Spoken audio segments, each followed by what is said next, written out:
plus moi qui dis quoi que ce soit, c'est Pamphile qui se réveille pas, qui va dire quelque chose. Non, il dort trop, il va rien pouvoir dire, donc je vais être obligée de le faire à sa place.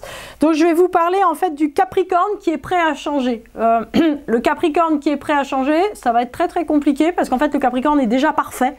Donc comme il est parfait, pourquoi il va changer? Moi je sais, je suis Capricorne, donc pourquoi je vais changer? En fait, qu'est-ce qu'il y a à changer d'ailleurs? Donc le Capricorne, c'est un signe qui est bizarrement adaptable, si j'ose dire, c'est-à-dire que il est hyper adaptable par détermination, par volonté, par engagement, par générosité profonde, par altruisme, bon j'arrête, par authenticité, bon, vous avez compris, je suis Capricorne. En fin de compte, vous le mettez devant un changement, il reste là, les bras ballants, en disant et maintenant qu'est-ce que je fais? Est-ce que je fais comme avant? En fait, c'est très compliqué pour lui de comprendre la notion de fluidité. Fluide, c'est pas trop son truc. En fait, c'est soit on fait complètement comme avant, soit on fait complètement comme après, et voilà. Donc, quand est-ce qu'un Capricorne sait qu'il est prêt à changer? Il y a des Capricornes inspirés, qui se disent ça y est, Dieu m'a parlé, il faut que je change, ça peut se faire. Il y a des Capricornes en fait qui se disent que objectivement une situation vaut la peine, etc.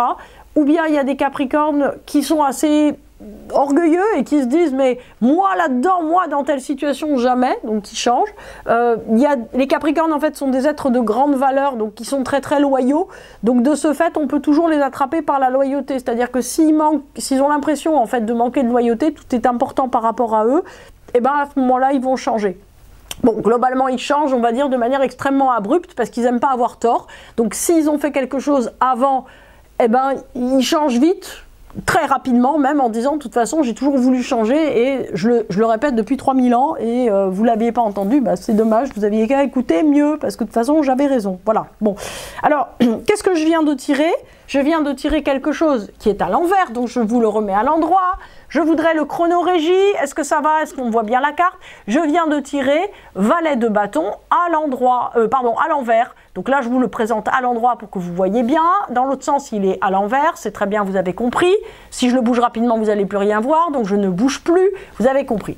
Donc, valet, vous vous rappelez ce que j'avais dit à propos du valet, c'est-à-dire que le valet, c'est le plus petit des têtes couronnées dans l'ordre du tarot, c'est-à-dire que c'est lui qui bosse, c'est lui qui fait les efforts.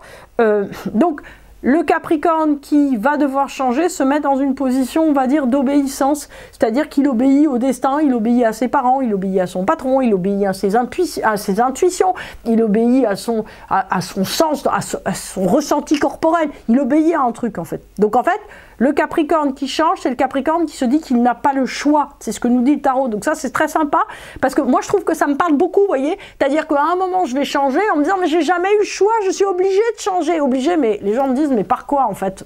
T'es obligé par quoi? Mais je suis obligée parce que, j'ai eu un signe. J'ai vu une coccinelle tout à l'heure dans la rue. L'insecte, hein, pas la voiture. Bon. Voilà. D'ailleurs, ce qui est très mignon dans cette carte, je ne sais pas si vous avez remarqué, c'est qu'il y a 3 petits lapins au pied du valet.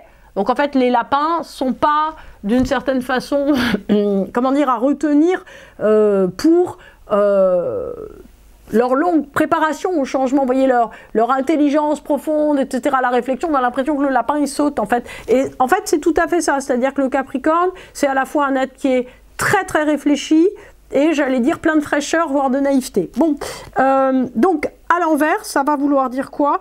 Ça va vouloir dire que, en fait, quand vous le tirez à l'endroit dans un tirage et que voilà, vous attendez du prévisionnel du tarot, alors que le tarot fait pas, hein, juste je le dis comme ça en passant, en fait ça veut dire bonne nouvelle ou bonne direction. Quand vous le tirez à l'envers, ça veut dire l'inverse, hein, ça veut dire mauvaise nouvelle. Alors là, c'est pas du tout étonnant, parce que moi, quand on me dit il va falloir changer, je tire la gueule. Hein. Franchement, je me dis, mon Dieu, il va falloir changer, mais j'arriverai jamais, etc. Puis après, je change.